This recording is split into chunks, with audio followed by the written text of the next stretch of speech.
Thank you, everybody. It's good to see so many of you didn't have anything to do tonight. And when Kristen contacted me about this, I immediately started thinking about being an old history teacher, about getting together and haven't I got this turned on? No, I don't think so. No. So I gotta get something here? Or something? No, Change the batteries. Yeah. Gotta go? There we go. Can you hear me all right?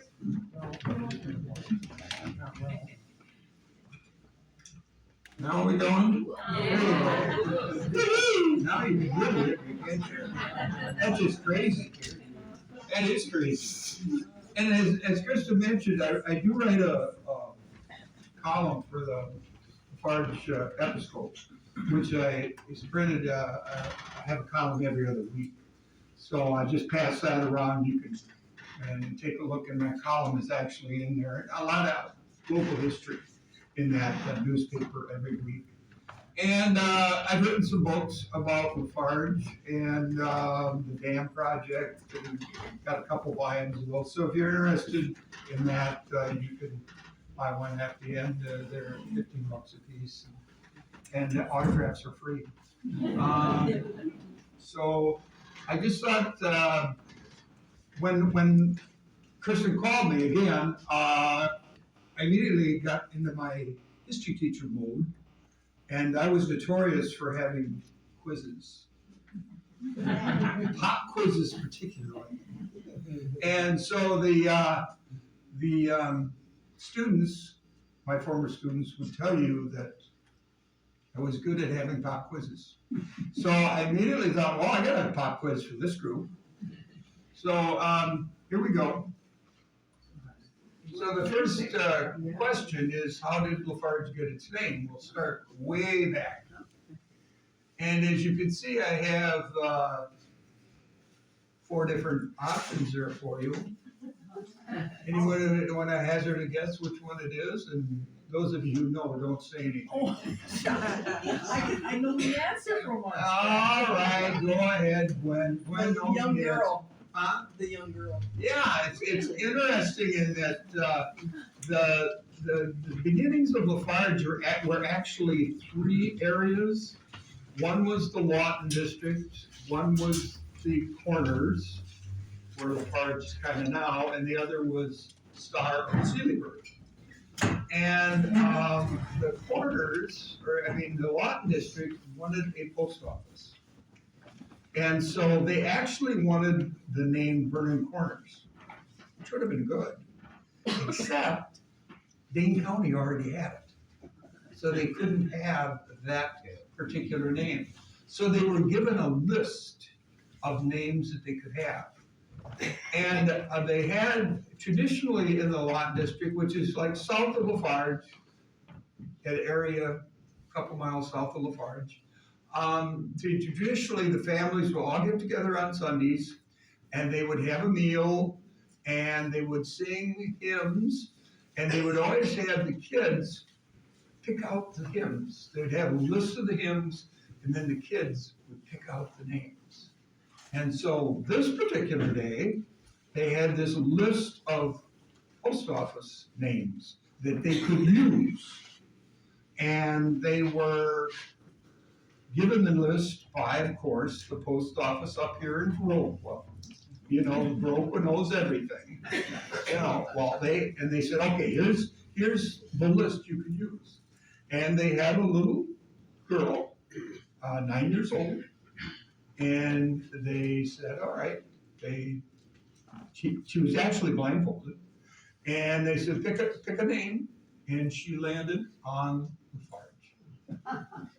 So that's how the village of La Farge ended up being La Farge. And then actually the first La Farge wasn't where La Farge is now. It was down in that first, but we'll get to that other part later. And so this tale of 3 towns, let's go into one of the first, is that in 1853, a guy by the name of Thomas the Jane And I'm saying to Jane, and if you go out to Iowa and use that, they'll want you to say DeJean. But I ran into relatives of the DeJanes from other parts of Wisconsin, and they always say, no, make sure you say DeJane. So, okay, I will. And he came up into this area, and he was looking for land, and he was from down in the Janesville, Beloit area. And he came up and found some land he liked where the Kickapoo and the branches, creeks, Otter and Bear Creek all kind of joined together. And he thought, boy, this looks really good. And so after he had kind of scoped it out, he rode his horse down to Mineral Point. Just think about that, And he bought 160 acres. Then he went back and got his wife and loaded everything up. And then by that time, they had a stepson, Anson. And in 1855, they moved up to this area. And Anson and Thomas built a sawmill at the mouth of Bear Creek, and it did not prove successful at all. Mainly because they couldn't back up enough water and get the logs to the mill, and they had all kinds of problems. But they did convert it to a grist mill, which was a very big success, because all the farmers wanted to grind their grain and everything. And this was, and as a kid growing up in La Farge in the 1950s, that grist mill was still there. I remember it. So it's kind of interesting. And this is it. And as you can see, this was the grist mill, and operated. They would dam the creek up. This is the Bear Creek running into Kickapoo, just south of La Farge, and they would dam it up, and so that was still around in the 1950s. Well, down below where Eugene settles was the Lawton family. And many of you are familiar with the Lawton family because it was kind of unbelievable how much they were involved in the northern Kickapoo Valley.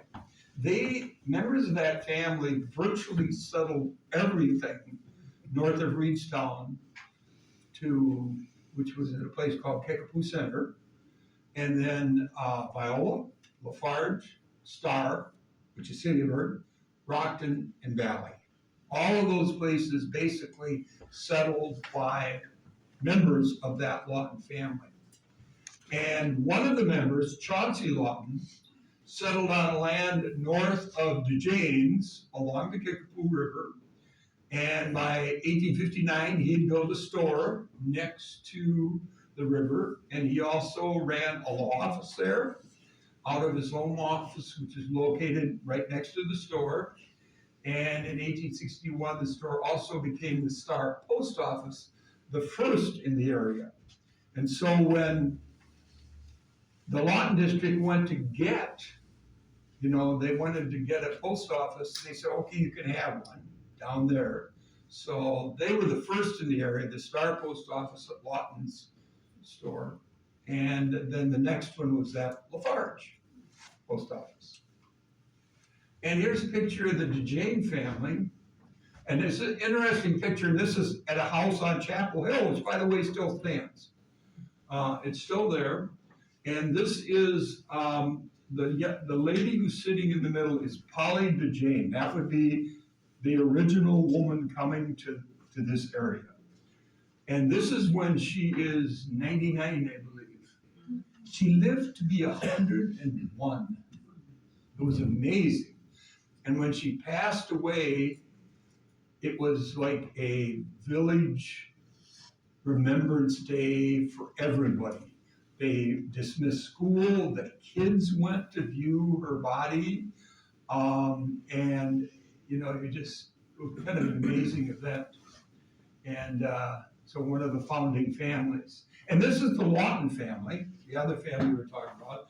This is Chauncey and his wife and the three kids there that they were growing up. And if you notice, there's really good photos of these families. It's because we had amazing photographers in La Farge at the time. And the best was C.S. Brown, or Charles Brown, who had a studio at Sealyburg, and then he had one at La Farge.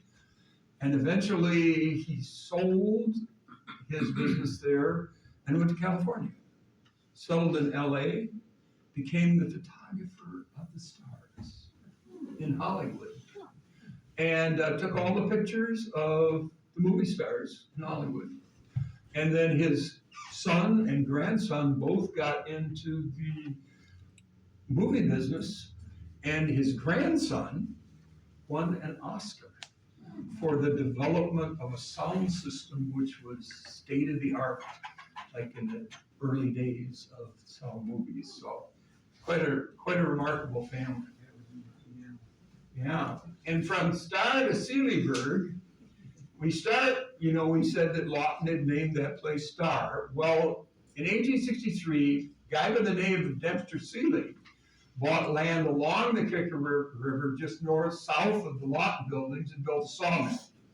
Constructed a house and barn and used the lumber saw at his mill. Now, Sealy's an interesting story too, because he was a very successful miller down in Rock County on the Rock River, had 2 different milling operations, made a lot of money at both places, and then but was always looking for a little better deal. And he heard about all this virtually free land over in western Wisconsin. So he came to the Kickapoo Valley, and he bought the land there. And as he was getting everything going, he found that everybody needed his lumber. So he was erecting homes, barns, and other buildings. And he had another crew that was building bridges so he could get the lumber to the mill. And he had just all kinds of business. And of course, he was sawing so much lumber that they couldn't sell it all locally. So they would raft it down the Kickapoo and hit the Wisconsin River down below Wazeeka there, down to Prairie du Chien, and sell it all over the Midwest. Kickapoo Lumber was building the Four Corners down in Iowa and in St. Louis and all over the place. It's kind of amazing. And the crews would stay on the lumber rafts until it was sold, and then they would grab a boat coming back up the Mississippi, and they'd hop off in DeSoto and hike up over the hill and back down to the Kickapoo. My granddad Steinmetz worked for the Sealys as a teenager before he got married and got into his own farming operation. And his brother Will, after they would get the crops all taken care of in the fall, then they would go and start working for Sealy. And they were paid 50 cents a day. Yeah, big time wages back then. But if you brought a horse, you got $1.50 a day. And he and Will would both bring horses. Imagine that, $3 a day. What are you gonna do? Yeah. So here's some scenes from Sealyburg. This is the very first dam that Sealy built. And this was actually kind of dammed up there at the mouth of Plum Run. Some of you know where that's at. And this is the second dam that he built, which was down kind of tucked in next to the hill. And it was quite the social scene. You see the ladies all dressed up on a Sunday at the dam there. And by the time I came along in the 50s, that dam was still operating and providing electricity in La Farge.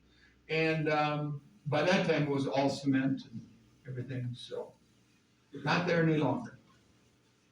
More Sealyburg scenes, building a store in Sealyburg in the 1890s. And then over there is not a good scene. That's a flood. That's a big flood in Sealyburg in 1899. And the buildings you see caved in there on your right are the doctor's office, there's apothecary next door. And this is about the third flood of the 1890s to hit Sealyburg. And they're getting a little tired of this. And so we'll pick that up in a bit. And then in the third area we want to go to, and the third guy we want to look at is a guy named Dredsel Bean. Now, Beans came from Ohio and had a farm out on Bear Creek, east of La Farge. And Bean was a horseman. He and his cousins went back to Ohio and they came with wagons and oxen, and they wanted horses, and they went back and got horses and brought a couple different times. And he was and went into the service and joined the service company in out of Richland County. And while he was in the service, he became a blacksmith. He was with the cavalry, took care of horses and wagons and all of that kind of stuff, became a blacksmith. So when the war was over, he came back and he went to Sealy, up in Sealyburg, and he said, "Can I be a blacksmith for your operation?" And Mr. Sealy said, "Well, I've already got one, but the village down there at the corners could use one." And so and by the way, this house that you're seeing right here, that would be at the playground in La Farge, right next to the library, if you know where that is, kitty corner from the community center there. And so Sealy said, "Buy some land down at the corners and do your business there." And so he did, and almost within a year or two after Bean had got the blacksmith shop going, across the street, a guy by the name of Joseph Hills built a cabinet and carriage shop. And so you had this area called the Corners. All of a sudden, the farmers are all coming in here, get their blacksmithing done here, get their carriages and all of that stuff taken care of. So it's becoming quite the place. So you have these three places. Now, in 1875, Thomas DeJane built this building in La Farge, and that was called the Jane Store.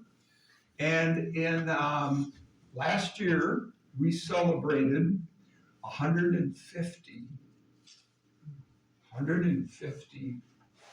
anniversary of that building. It's still there, it's still operating. It's now called, I'll hand out some cards here, and you can pass them around, keep them if you want, I don't care. But it's today the Kickapoo Mercantile and whatever. And yeah, and so that is the DeJane Store at the Corners now. They aren't La Farge yet. They're still called the Corners, and the reason they call the Corners is it's where two trails cross. There's a north-south trail, which was basically a Native American trail, that ran from Toma, Black River Falls area, all the way down to the Wisconsin River. And at the southern end, say from Reedstown down toward Wazeeka, there was farms, there was crops planted and all that kind of thing. And so north, there was not so much of that, but it was an area where the Native Americans moved back and forth. Then there was an east-west trail that basically came from Portage over to Prairie du Chien. And that went in when the French had first come, and they had built a canal over there to make the connections and all that kind of stuff. And so that east-west trail was just a little later than that, but they kind of crossed right there at this intersection. And this store was the DeJane Store. And this is interesting is that this particular scene is from 1907, I think. And what's interesting about it is that these sleds are lined up like this because they're taking this wood down to the lumber mills in La Farge to be made into Excelsior, which is like packing back in the day, and grind it up into pebbles and pack it. And this line, this is a line, by the way, and this is the end of the line, and you know where you're at here, and the other end is down by Newsom's. That's where the mills are at. So this is like 3-4 blocks away, all loaded with these things. And the dome building at the end down there, that's the Hotel Ward, because we're gonna have a lot of hotels in the parks too. Oh, so this is gonna be so easy after I just went through that, huh? So one of my former students, I put this on Facebook this week, and one of my former students said, well, geez, Mrs. Steinmetz, that's so easy. Everybody knows Elton John's from Ontario. Okay. Woo, what are we doing here? Well, the next thing we're gonna look at is when did the last train leave La Farge? Got some dates here for you. And the first thing we gotta do if we're gonna have a train leaving La Farge, we gotta get it into La Farge.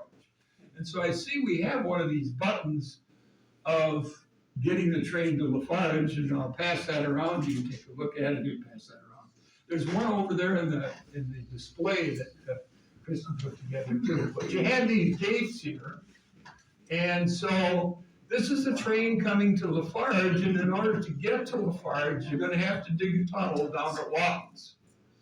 Now, originally, the train company was not gonna do that. They were gonna loop around a hill called Oak Point, very significant hill, by the way. They were gonna loop around that, and the Lawtons didn't want that because it was gonna take up a lot of farmland.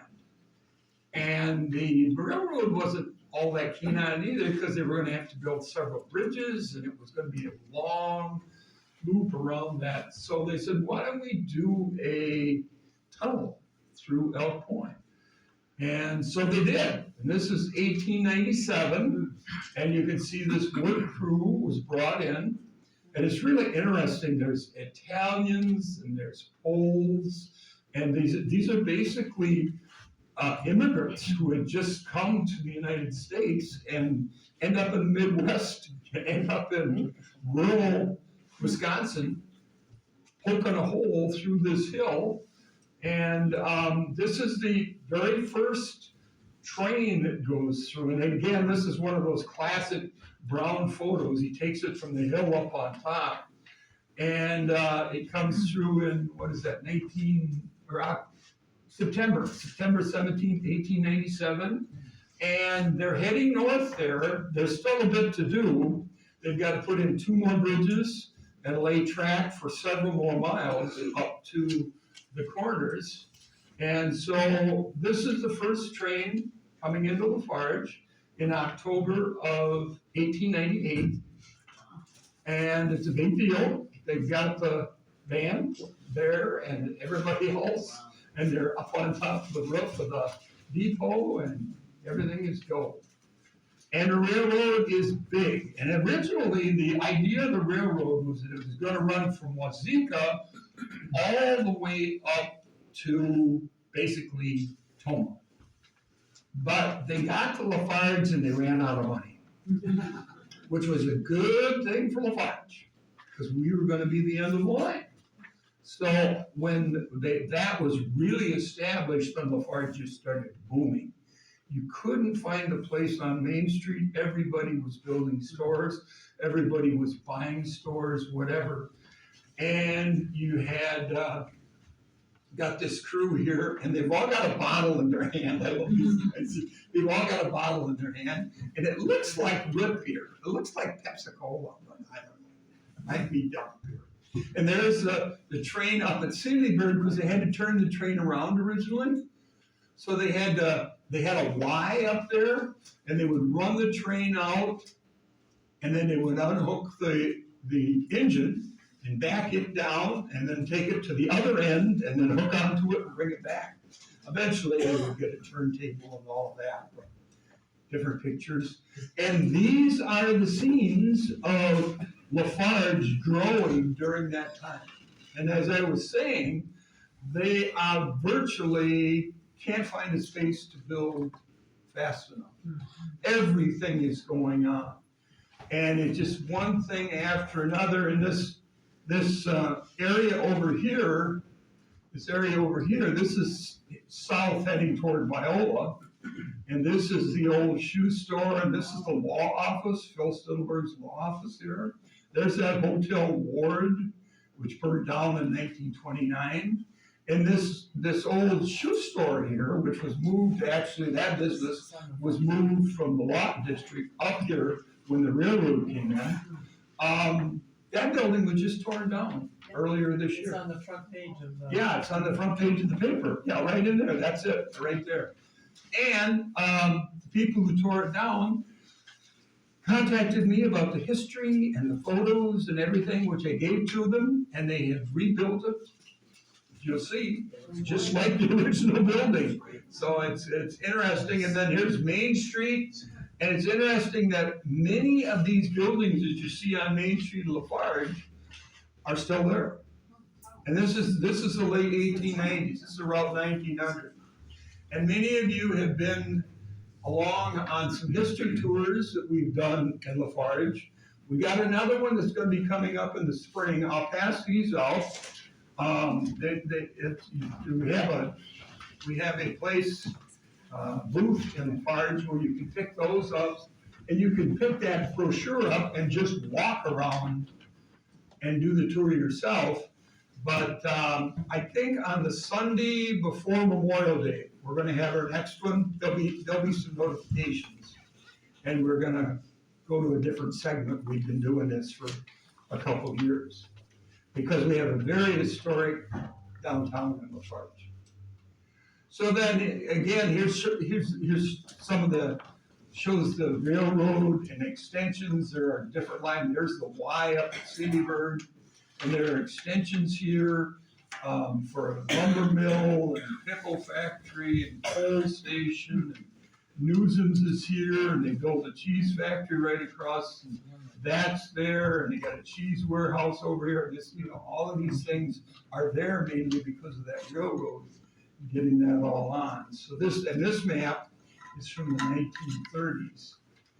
And this is an interesting photo because it was at the time, it was one of the largest lumber trains that was ever assembled in Wisconsin. Not just Kickapoo Valley, but Wisconsin. It was 42 cars long.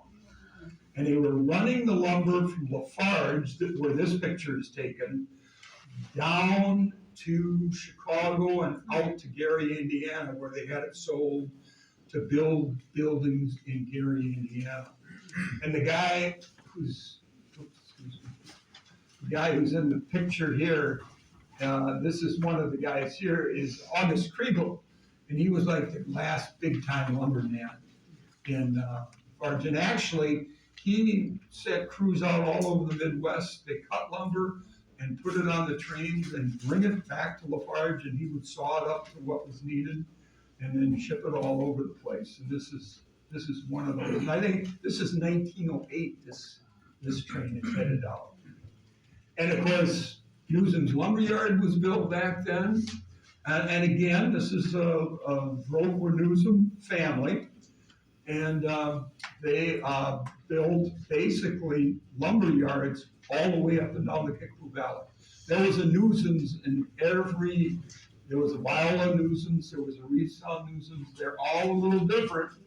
And it was interesting that, there was a place where, I can remember in the 50s, people were still going there to get coal for their furnaces, and it would be delivered from there, and all of that kind of stuff. And so this building has been sitting empty since 2020, and they're trying to get, another business is trying to buy it, probably gonna tear it down. So, anyway, and then in 1935, there is the greatest flood of all time, up to that time, the 1935 flood in La Farge. It's kind of interesting, if you look here, you can see this diagonal cut here. Here's Newsom's cheese factory right in here. Oops, excuse me. Right in here.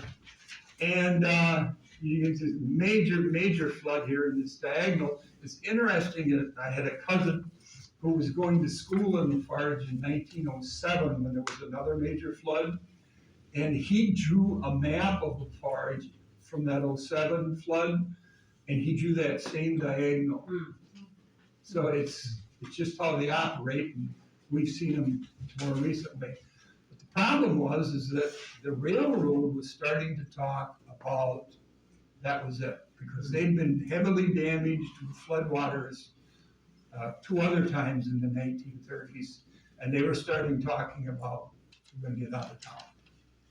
So the leaders of La Farge and the area decide that they're going to ask the government for help. Can you help us with this flooding? And so they went off to Washington, D.C., and they asked. And of course, this was during the FDR administration and all kinds of work progress, WPA projects, that kind of thing. They were looking for these kinds of things.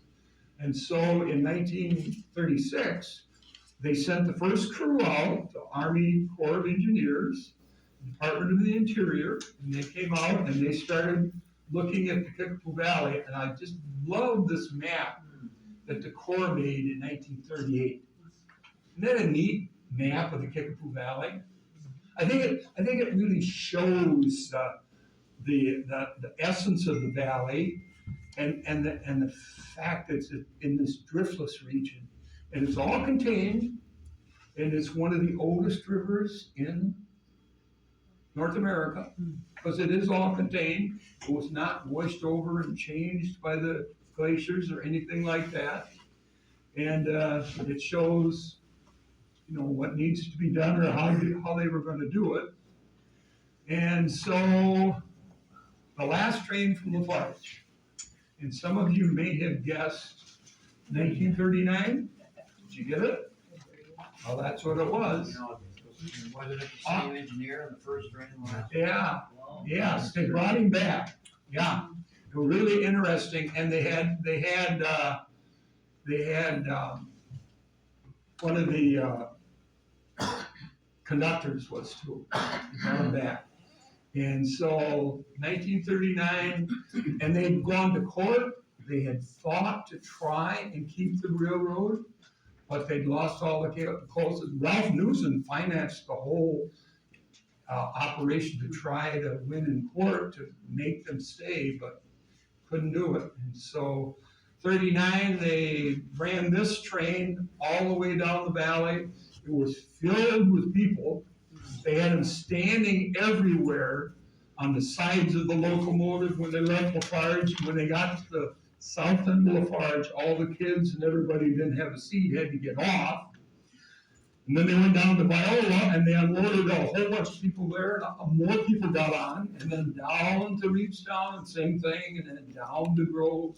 There's just photos of this train everywhere. Matter of fact, there's even a video of the train going in and out of Soldiers Grove, of this particular train.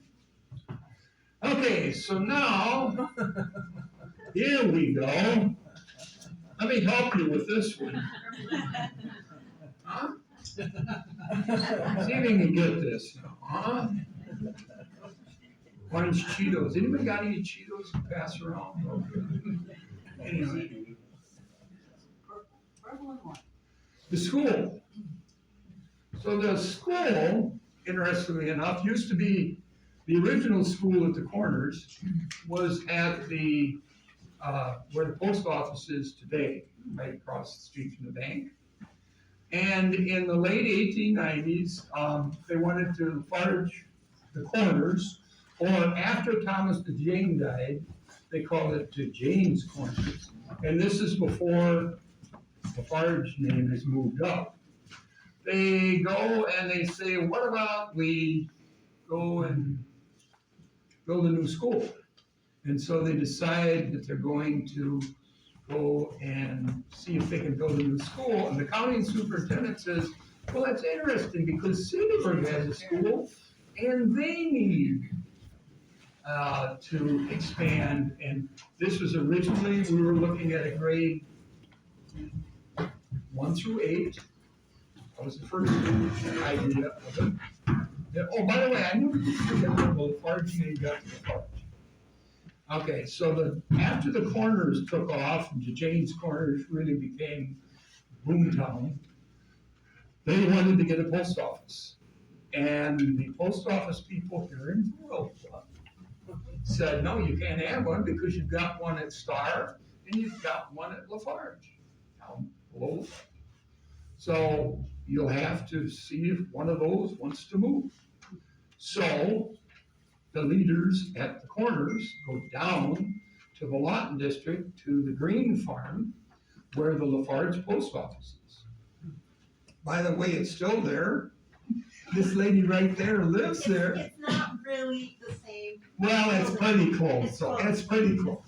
And your operation is called The Green Apple. the Green Apple Inn, just south of La Farge. And that is the basic location of where that post office was. Not the original building, but a later one. And so they go down there to get the post office and see if they can move it up to James Corners. And the guy in Green down there says, yeah, you can have it, except you have to keep the name of Farge. Oh my God. What are you doing? We're not gonna be James Corners? Nope, you're not. And so, Farge was moved up to James Corners. And so here we have, now we're gonna have a new school in Farge. And it's gonna be great. And the county superintendent says, why don't Lafarge and Cedarburg go together and build a school? And Cedarburg says, no way, we're not gonna go together with those Lafargites, because they stole everything, and then everything was flooded out down here, and then they ran off to the highlands there, So they go back and forth, and finally the superintendent tells them, all right, you two figure something out, because we're not going to let both of you build a new school. And so Dred Bean steps in. He says, why don't you build a school in between? And so Seaburg's up there by the river. Farge is down there by the corners. And so he said, I've got some land up here by my grove. How about you buy some of that land and build a school right there? Seaburg said, okay, we'll walk down, and people in Lafarge could walk up, and okay. So they originally built a 2-story wooden structure, which caught fire in 1900 and burned to the ground. So then they went out and they borrowed a lot of money to build this structure. And this is under construction here in 1901. And then in 01, 02, that was the first year it was operating. And they finished the first floor, and that was grades 1 through 8. And then they were going to finish the second floor as they got more money. And so they were finishing a floor in a year, or part of the second floor as we went along. And eventually, by 1902, it was ready to be a high school, and they started in 1902. And it was really a prep school, because it's kind of amazing how many graduates out of this Lafarge school back then went on to become doctors and lawyers, and a lot of the women came up here and went to school, some of them right here, including my grandmother, and training to become country school teachers, all of that kind of thing. So off and running with the new school. And over the years, there's been many school additions. This was the very first one in 1936, right here. Opened in the fall of 1936, winter actually. And 1937 was the first graduation there. They had a gymnasium in the back here, could actually play basketball up here instead of having to go down to the Opera House. You know where the Opera House is? Above Phil and Deb's Tavern. Yeah, I was aware of that. So, and my mom was a member of that class of 1937. She was a valedictorian. gave the first speech at graduation in that building. And then if you look over here, this is a photo from 2022, aerial drone photo, and it shows all the additions to that La Farge school district. Look at all those different roof angles and everything. Those are basically all different additions. As a matter of fact, another one is being built right there as we were looking at this. And it also shows the very neat La Farge ballpark, which was also a WPA project, built started in 1937, and they were off and running and playing playing ball games there by 1939. And it's kind of a takeoff on Wrigley Field, and added lights in 1951, and still a great place to play ball. Ooh, I changed my hats. Here we go. Yeah. Oh, I was gonna bring some cheese sticks, I forgot. All right, when did Organic Valley get its start in the forest?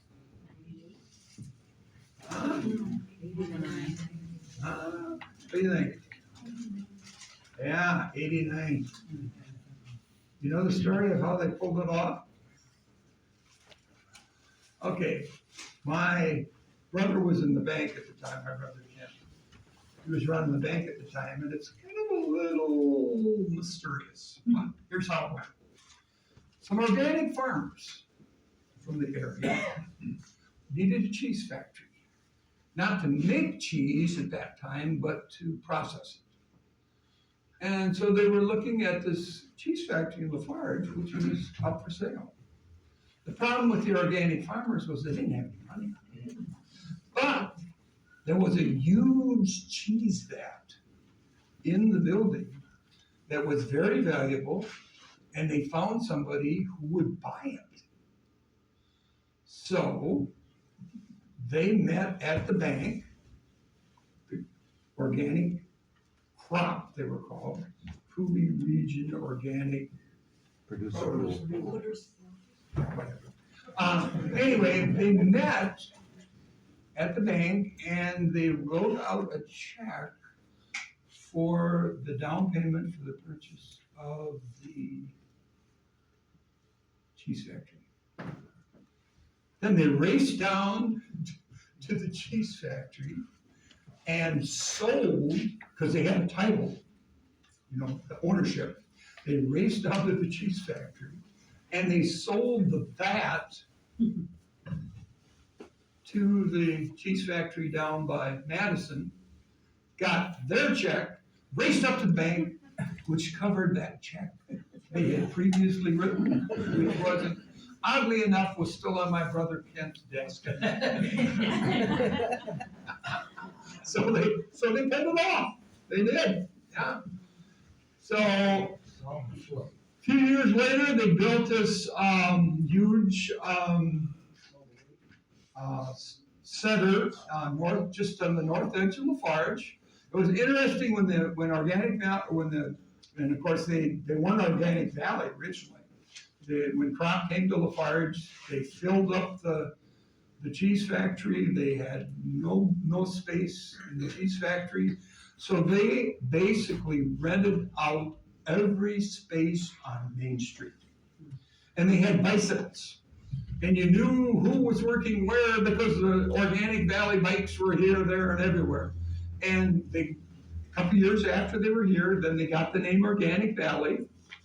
And you knew that really stuck because all of a sudden people were calling up the realtors in La Farge, and they were saying, we would like buy a house in Organic Valley. Well, that doesn't quite exist. Well, it does. It says Organic Valley, La Farge, Wisconsin. So anyway, it was on. And one of the other things is that John and Garnet Stout and John was a big horse guy. He had horses on the farm, and always, when I was a kid, I helped him bring in the hay, and he'd get to run the horses, and I got to throw the bales along with my friends. But So when Organic Valley, or when the crop came, they basically really were interested in the horses and John, and they did a lot of going back and forth with him, and eventually bought land, this hayfield up on the north side of La Farge, and built this headquarters. And this quote that you see here. Garnet was a fourth grade teacher in La Farge, and every year they would study Wisconsin history, and he would make something like this. And I mean, we were just looking at it, and we came in, know all the kids, and, you know, all of that kind of stuff, so, really cool. And, yeah, 2017, there was a bad fire at Organic Valley. And it was kind of miraculous, the whole building didn't go down. This west wing did. They fought the fire for all afternoon and all evening. I just wanted to read this to you. It's the greatest fire, May 14th, 2013. Greatest fire in the history of the village of Farge. And La Farge and 8 other fire departments contained the fire to the west wing, which is entirely destroyed, while the rest of the main building suffers smoke and water damage. The cost estimate of the fire is $7 to $8 million, which makes it, to this day, the costliest fire in the history of Vernon County. And over 250,000 gallons of water were used to suppress the fire over a 15-hour period. Chuck and Gwen were up on the hill watching this. Quite the sight, up right above it. And it's amazing, the community just steps right in, because they have all these people, don't have any place to work. Yeah. So it's just like everything is opened up again to Organic Valley. And they're all over the town, and we just built a new town of Stark building up on the dam project area. And we opened that up to one of the sales crews, and they came in and put in their computers and everything, and were there for several months. The community temple was all theirs and everything, so it was kind of amazing how the community stepped up for them. Okay, we got one more thing we gotta look at. How was the Kickapoo, oh, got another hat. Woo, maybe how was the Kickapoo Valley Reserve created? You all know this one, right? You know this. So, in the 1960s, the Corps of Engineers, after been working on that dam project, but of course they had to shut it down because of World War II. Then they were cranking it up again in the early 50s, but then Korea happened, the Korean War, so they kind of shut it down after that. And then they got it going again, and by 1962, they were pretty much, they passed a resolution, Congress passed a resolution that they would have a flood control project. Well, prior to that, they went to the Historical Society in Madison, the Corps did, Corps of Engineers, and they said, now we're going to probably buy this land, and we need you to come out and do an assessment of the area and see its historic value, so we'll know what we're doing. And one of the first things they found is they came out and they went and found this petroglyph. And you'll notice this petroglyph here is on a sandstone facing right above the river. You notice the initials, a little graffiti in it too. That's Marlon Hanson, he was in my class. Okay, MH right there. But this here, the archaeologists from Madison had no idea what it was. They'd never seen it before. And when Harry Lonsberry, who was the druggist in town, and Bernice Schroeder, who wanted to make her and her husband in with me right now, they actually took them out to this place and showed them this petroglyph. And so the archaeologists in Madison, they didn't know. And so they go back, they take the pictures and they go back and they go to a national convention with other archaeologists, and they say, anybody know what this is? And immediately the Western archaeologist says, yeah, this is these people who were moving east, but they had up to that time, they had no idea that these people had crossed the Mississippi into the Midwest. And so this puts the makers of this petroglyph, excuse me again, this petroglyph here, it makes this the oldest Native Americans ever to be in the Midwest. Wow. It is an illuminating procedure, and I always, when I write about this, I always think about this particular petroglyph that they found here. And then Kristen, a couple of years ago, she gets a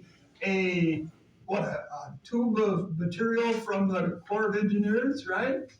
They're running out, they're rolling out, they're cleaning out their attics and everything up in St. Paul, and they send this, which shows the dam project at La Farge, and then levee projects down at Soldiers Grove and Gaze Mills.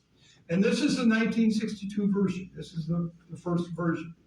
And then, they were originally gonna have a dam up at Rockton, but by 62, they moved it down to La Farge. And so this is there, and do you still have, no, this is the reserve now, isn't it? Yeah, so, the photo was taken there. And so, in the,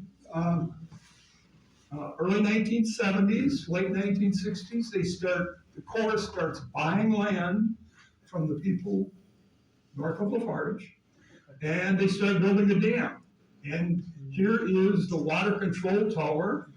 The lake is going to be back here. The water will come through this tower, come through this chute, and then go back into the river.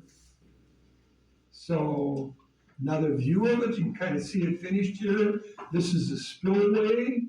Actually, go to the reserve, you can walk and see a lot of this stuff, even today.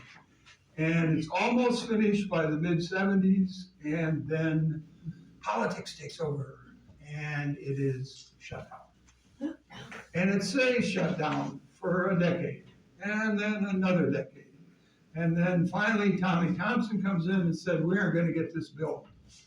Let's do something else with it. And so they create the reserve, which was basically to take this nearly 9,000 acres and make it into the Kickapoo Valley Reserve, which is the largest piece of public property in southern Wisconsin. All right, and this is the dedication at the reserve in 2001, April of 2001. And it's interesting in that the Ho-Chunk Nation was involved in this. And what's really interesting is these people who are sitting here in the front are former landowners and elders of the Ho-Chunk Nation. And they're sitting next to each other. And they start talking about, we had our land taken away in 1974. Ho-Chunk said, we had our land taken away in 1846. It's about the same thing. And they brought up the La Farge pep band, and they came in these buses here, and the Ho-Chunk brought their drummers and dancers, and everybody enjoyed music back and forth. And so it was a way of uniting and telling about all of this kind of stuff. And Ho-Chunk became involved because when the Corps said that they were going to sell the land back to the state of Wisconsin, they first had to offer it to any other government agency. And so the Bureau of Indian Affairs said, we may be interested, because the Ho-Chunk were interested in this land because they had so much history involved with it. But they didn't know a lot about it. So they would come down, and Chuck Hatfield and I and others would take them around and show them things. They had all these neat stories about the land. And so we would, okay, we think that's over here, we think that's up here, and all of this kind of stuff. And so But they didn't, it was, oh yeah, you know what they're gonna do? They're gonna open up a smoke shop and a casino. But they didn't, no, they didn't wanna do that. They just wanted to preserve the land, just like everything else was gonna be preserved, so here we go. So here we are today, looking north from La Farge. There's Organic Valley, still there. Got 260 some people that work in La Farge at Organic Valley, even though a lot of the transportation part has been moved to Cashton. And there, right there is the dam tower. And then that gorgeous view up the Kickapoo Valley is the reserve. That tremendous, beautiful land heading that way. And so, here's good old La Farge, and this is actually a 2019 picture, I think it is, after the big flood of 2018. And it's kind of interesting, I've been writing some articles in the Episcope, and that there are 9 new businesses in La Farge this year. Tomorrow, the 10th, will open on Main Street. It's going to be a neat store where they will sell artist products on Main Street. And then that old shoe store is going to be a coffee shop cafe, and that's opening later this spring. It's kind of strange, there's a big new boom kind of going on in La Farge. And to start with, La Farge had probably more businesses just in La Farge than all the rest of the Kickapoo Valley towns combined. So, yeah.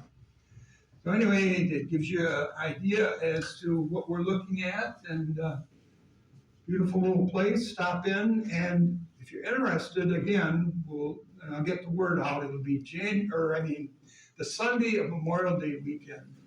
We'll see if we can't go on another history walk on Main Street, so. Thank you very much, appreciate it.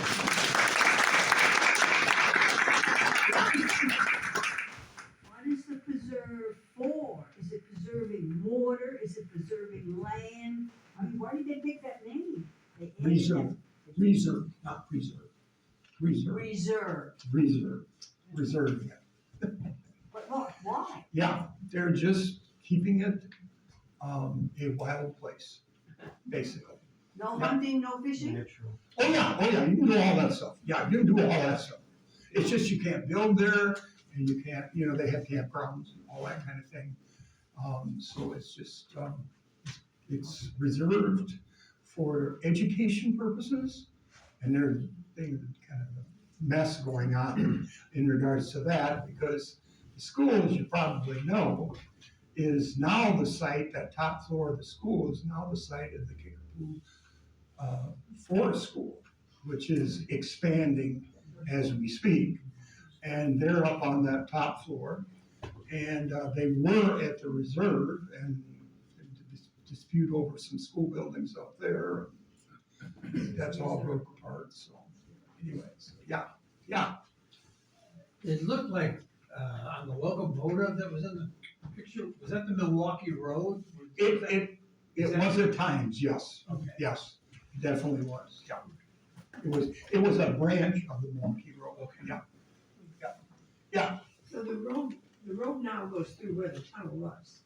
Yeah. Yes, right through it, yeah. So how long was it till they tore that tunnel out? Well, it was actually it was in the 90s, and it was 1990s, and it was right after they shut down the dam project, and they said they couldn't do anything up there.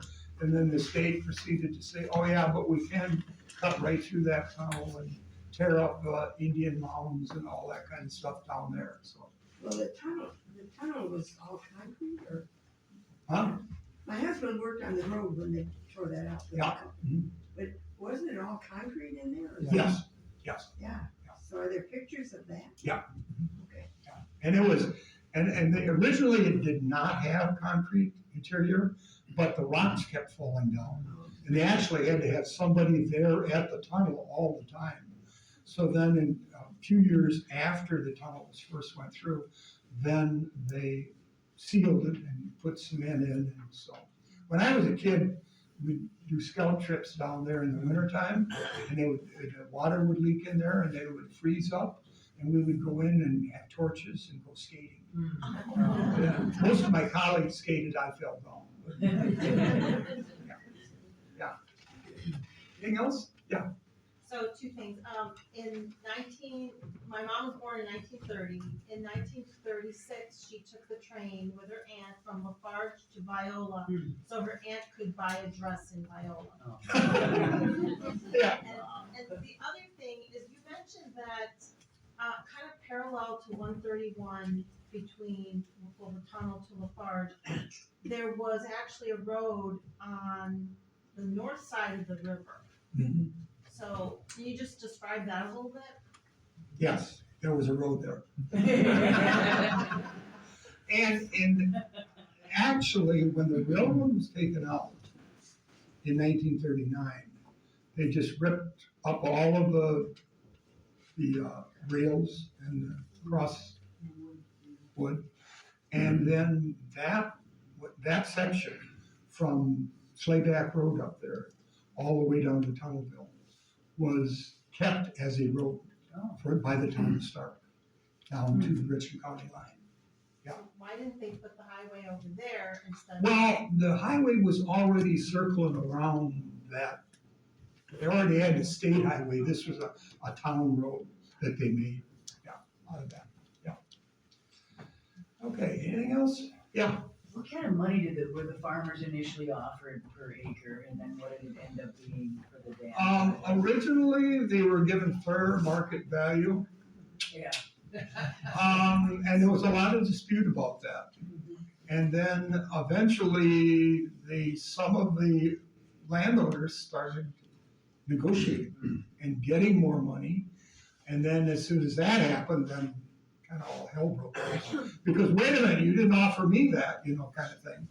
And so then there was a lot of negotiation going on. But they also, the Corps stepped in, and they also then got very much involved in finding places for these people to move to and to live. And they also, that's where this started, was they also rented land back to the original landowners. So they had crops, as they were moving to a new farm and stuff like that. So, that was done originally by the Corps of Engineers, and then that's carried over to the reserve today. A total of 140 farms. Yes, right. Yeah. And the farmland is rented now? There is a certain amount of land that is rented now, and it's basically organic now. Yeah, being rented, and they have quite strict stipulations on what kinds of crops you can put in and fertilizer you can use and that kind of thing. But yeah, there's 500 plus acres, I think, that's still rented out. Anything else? Yeah. Did they keep the railroad tracks there, or did they take them out? They took them out right away. Yeah, took them right out. Yeah. Can you share how large La Farge was, kind of the peak, like how many gas stations, how many lumber yards, the grain elevators, et cetera? Yeah, and population was over 900 at one time. It's 730 now. And it was, it was the biggest town in the valley, without about it. It's interesting that today, and the La Farge School District fought against consolidation from day one, up into the 1950s when they happened again, when they consolidated. And it was supposed to be part of the Kickapoo District and backed out of that. And today, it's one of the smallest school districts in the state of Wisconsin. But it does have that Kickapoo Valley Forest School in it now, which is rapidly expanding and waiting room to get into that building. So, anything else? Where is the school building? It's north side of town. Huh? It really is in town? So- Yeah, it's right now. Just 2 blocks north of Main Street. Yeah, Red Cross. Okay, thank you very much.